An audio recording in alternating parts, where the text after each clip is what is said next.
journey of Iron Man, and frankly, the journey of the entire Marvel Cinematic Universe started with the journey of Tony Stark.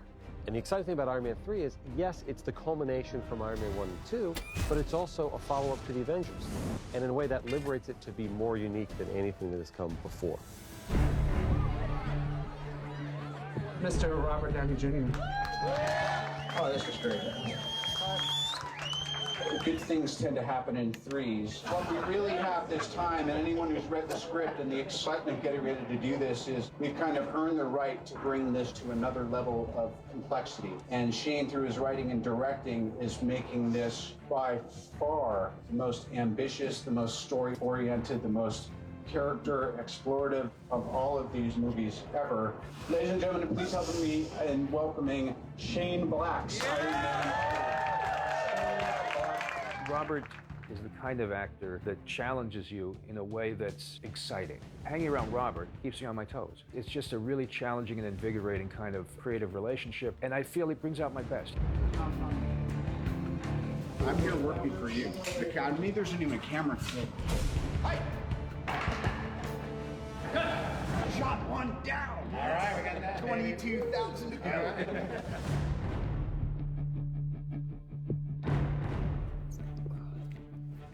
Welcome to Tony's workshop. Having been reintroduced to my humility by Sifu Eric Oram, we're going to look at a previs and we're going to start talking shop.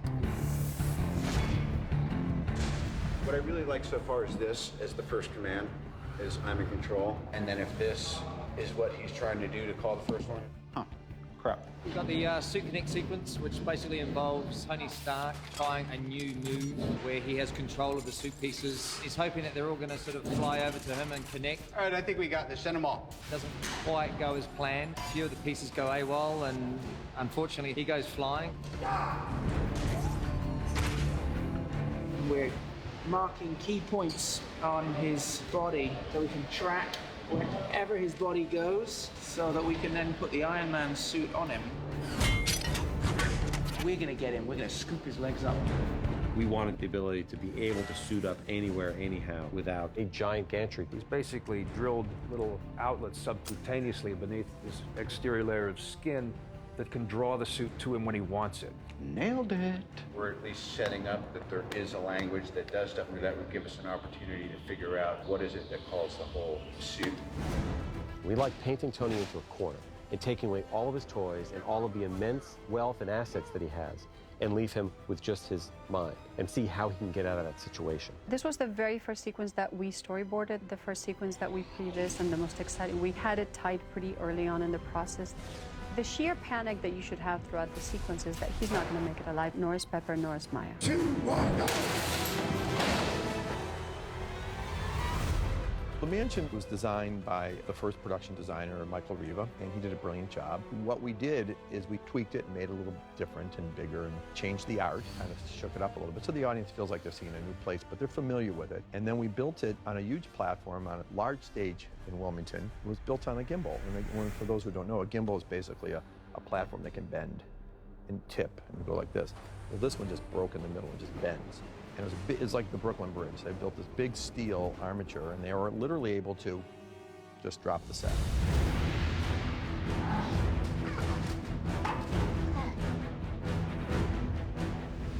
Robert was really interested in having Pepper do more in this movie, and I just say, I got you. So hot. There were talks of Pepper getting in the suit at the end of 2, but Marvel wasn't ready to do it yet. Frankly, just didn't have a great idea of how to do it. But we really loved that image. We thought it was a striking image. And then Shane Black had an idea that there's an attack on Tony's house. And it's a lot of fun to see Pepper and Tony team up in a great sort of old-fashioned action movie way.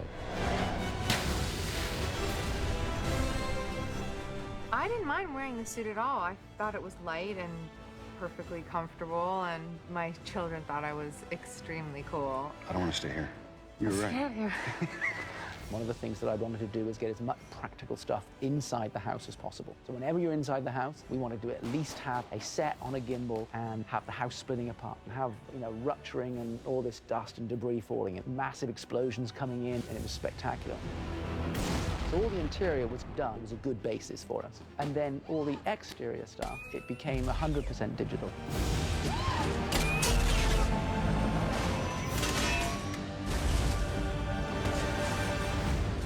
Early on in the development of the movie, we did talk about back to basics for Tony. What if Tony Stark had to be James Bond for a little bit and didn't have his Iron Man suit? So by the end of the first act of Iron Man 3, he finds himself in the middle of the United States of America, completely out of his element. Ooh, it's brisk.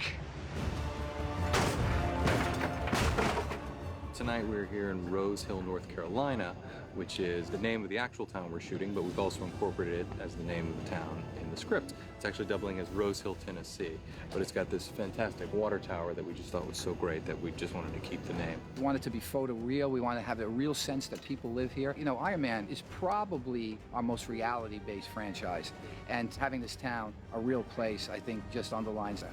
And action! We came here a year ago, and this was the first place we came, and the entire town, it's hard to believe it, this little town was kind of a failed little town.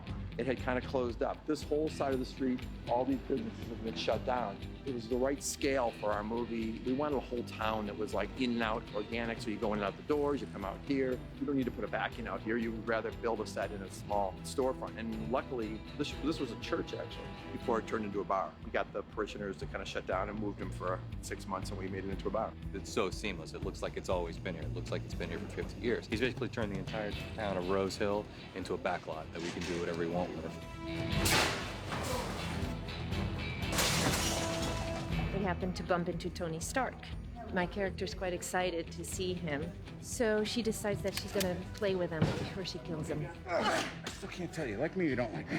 Let's take a break, man. Make me an omelet or something. This battle comes to a small town, and it's fun to watch the dynamics of these people that are outsiders trying to get by, and they belong there about as much as he does. Congratulations. You made the top 5 weirdest things I've ever seen. We were up there for about 3 weeks, working from 7 p.m. to 7 a.m. every day. I tore down a water tower at 2 a.m. in Rose Hill. I'm like, who does that, man? What'd you do at work today? I tore down a water tower. He unleashes this huge torrent of water. We started planning this about 6 months ago, just this one water tower gag. It's a lot of water, but you know, there's a nice little sweet spot for any talent that needs to be in there. But bear in mind also, this is probably about maybe a quarter of the amount of water that we're going to end up doing with second unit. This is going to be great in the DVD extras. How's that, better? We wanted this film to have the best act 3 of them all. There we go. You kind of think about images you want, and then how can we reverse engineer that into a really cool situation? We're here tonight at the Port of Wilmington, and at this location, you're going to see all these different Iron Man suits swoop in at the last second and just go head-to-head with what essentially amounts to supercharged human beings. Tonight, we're doing a lot of aerial shots where we got the helicopter up there, and he's getting the big wide angles of the final battle fight between Iron Man and Killian. Earlier on, we had a few stunt guys leaping off the ends as if they're trying to catch the CG Iron Man flying through frame.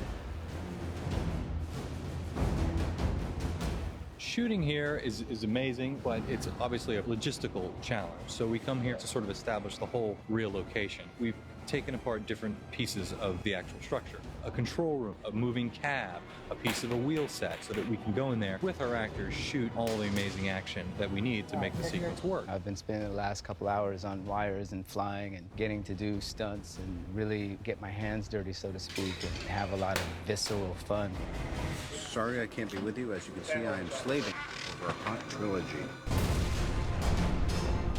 Doing that kind of fight scene at the end of the movie was my favorite part of doing Iron Man 3. It was fun to kind of be wild and be a superhero and flip around in the air and do all this kind of fun stuff. It was great. Look alive, boys!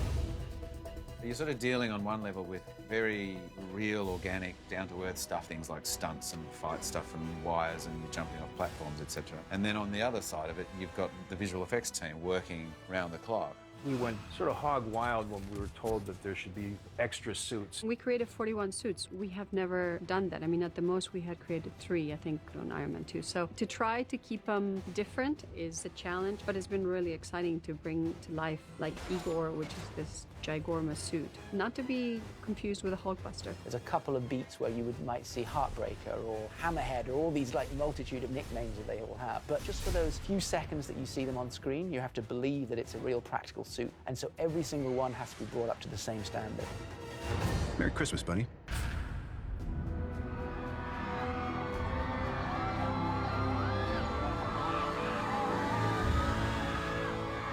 It's been amazing. People seem to like what we're doing.